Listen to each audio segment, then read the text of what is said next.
عورتوں کا حسن اسے مغرور بنا دیتا ہے، اس کی نیکی اس کے لیے مداح پیدا کرتی ہے، لیکن وفا اسے دیوتائی صورت میں بھی نمایاں کرتی ہے۔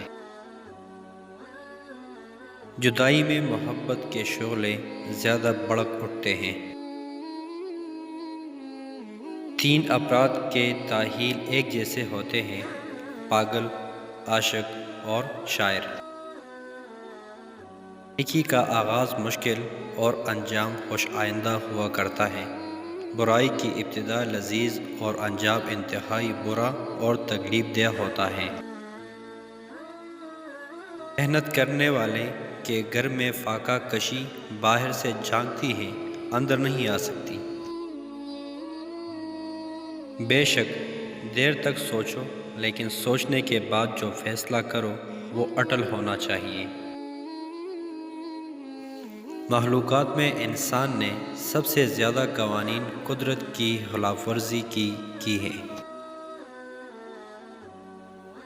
دوسروں کی خوشی اپنے غموں کو تازہ کرتی ہے، اور غم صرف اپنے غموں کو تازہ کرتا ہے۔ پڑھا لکھا بیوقوف اپنی حماقت کو خوشنما الفاظ کا جامہ پہنا دیتا ہے، لیکن پھر بھی وہی احمق ہی رہتا ہے۔ صرف دولت مند بیوائیں ہی ایسی استعمال شدہ چیزیں ہیں جو اعلیٰ قیمت پر بکتی ہیں۔ دنیا میں جب تک جنگ کے کچھ امکانات باقی ہیں، ترقی کا کوئی منصوبہ کامیاب نہیں ہو سکتا۔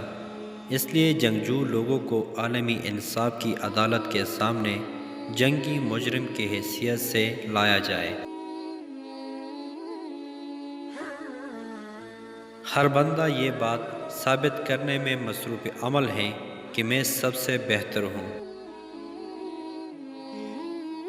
سوتے ہوئے بیوی کے منہ میں ہریسہ کا ایک دانہ ڈال دو، بیوی مطمئن اور راضی رہے گی۔